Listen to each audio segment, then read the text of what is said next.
con nằm trong máy ấp á, chưa bắt ra, còn 2 con 2 trứng nữa. Thì hôm nay Lâm chào tất cả các anh em nha. Thì Lâm giờ còn được có bao nhiêu con chim này thôi, Lâm chừa lại để Lâm nuôi. Thì hồi sáng này thì Lâm giao hết 10 cặp rồi, còn lại có bao nhiêu đây, chứ còn 4 trứng ở trong lò ấp nữa, còn có bao nhiêu con đây để nuôi thôi. Thì có cái anh kia ảnh mua chim của Lâm á, thì ảnh hỏi cái cách vô cho nó sâu nó ăn cái gì, chim chích nó ăn cái gì. Thì cái chỗ Lâm này hiện giờ là đang cách ly xã hội, giãn cách xã hội nha anh em.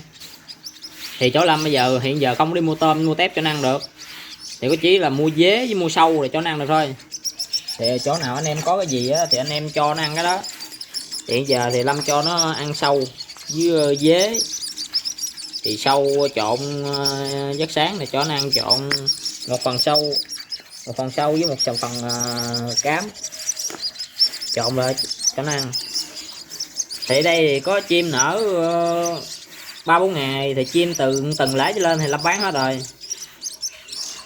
Thì còn chim này là chim mới nở hồi sáng với hồi hôm qua, với chim 3-4 bữa. Có con này thì nó mới nở hồi sáng mà nó bị tật cái cần cổ rồi nó bị tật cần cổ rồi, mới nở mới đem ra sáng giờ mới phơi nắng đem vô và quay sẵn đó rồi, sẵn quay một cái clip cho anh em xem luôn. Nhưng mà Lâm chơi từ hồi xưa giờ Lâm chơi không có chơi chim bự nha Lâm bán hết, tại vì do cái công việc của Lâm là đi tối ngày không có ở nhà nên không có chăm chim bự được.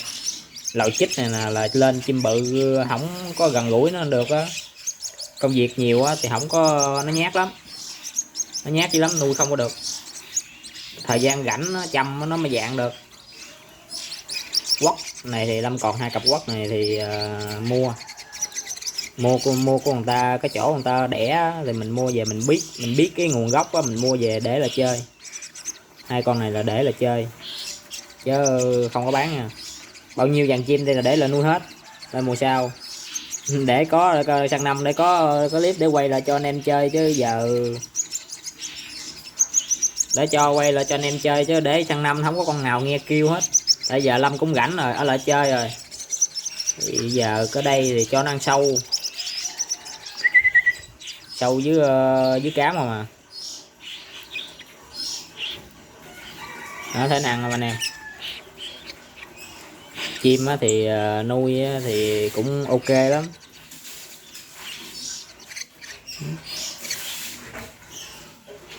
Thì Lâm ấp chủ yếu là Lâm bán hết rồi,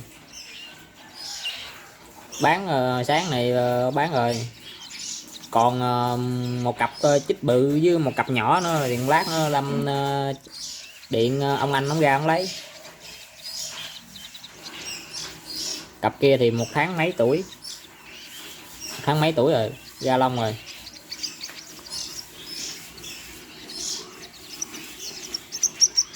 Để là cho ông anh chơi. Xe thì không có đi xa nên mấy anh em ở xa Lâm không có ship được, thì có chỉ bán là cho vòng cho anh em ở khu vực ở đây gần đây chơi thôi.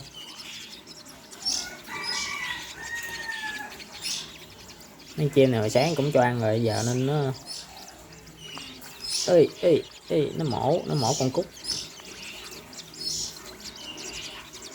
Con cút này là con chim để dọn rác nha anh em, thức ăn mà nó rớt xuống dưới đây nè, con cút này nó mổ để đem bỏ nó vô đây đi, để ngoài đèn lát nó dặm ướt hết, nằm trong cái thùng này nè.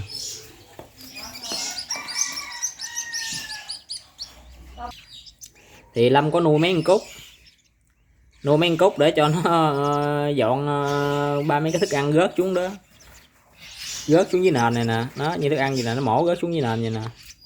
Rồi thì nó con cút nó ăn, con cút nó mổ ăn nha.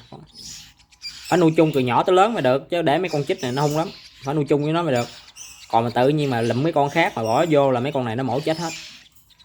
Mấy con cút mấy con chích này nó hung lắm, nuôi tới 4-5 con cút đặng mà nó dậm, cái con quất này nó dậm chết hết.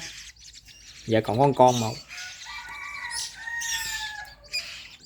Con này mới nở hồi sáng ra bị tập cái cần cổ rồi, biết nuôi sống không nữa.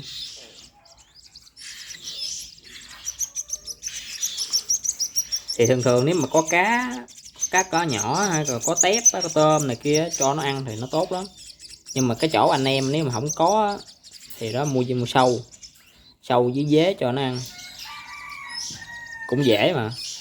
Chịu khó thì đối đúc thôi. Mấy con chim này nó dành cho anh em nào rảnh rỗi nuôi thôi, chứ bận công việc này kia cũng khó mà chơi. Cái lò chích này thì nó nhát, bản năng của nó thì nó nhát rồi, nhát lắm. Nó mà thay lông chứ lên là bắt đầu nhát.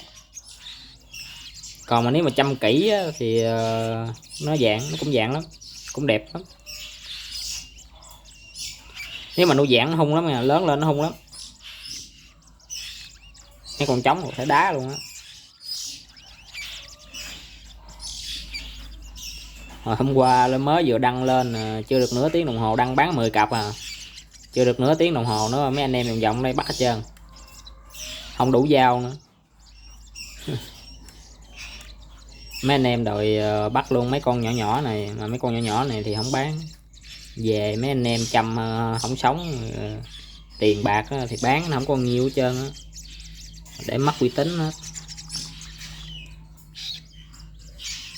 Để đợt sau đi, đợt sau Lâm còn mấy cặp nữa. Còn mấy cặp nữa rồi chắc cũng chia lại cho anh em chơi.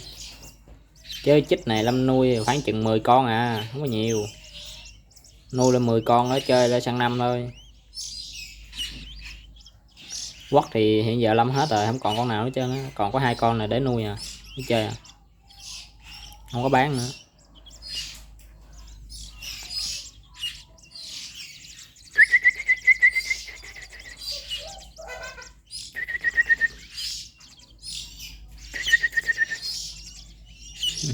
Hết thằng nâu à, nâu hết trơn rồi.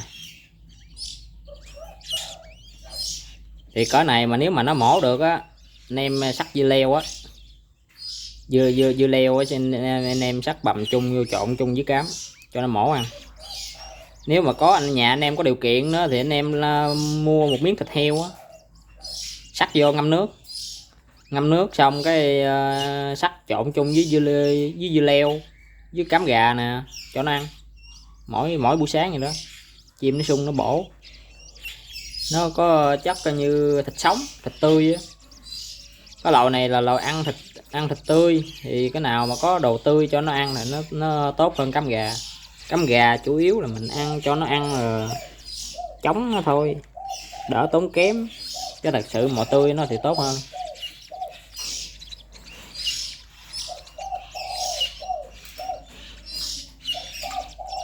Thấy nó mổ ăn thôi nè. Mấy con này thì tự mổ ăn được rồi, có mấy con bự bự này là tự mổ ăn được hết, nhưng mà Lâm không có cho nó tự mổ, phải đút.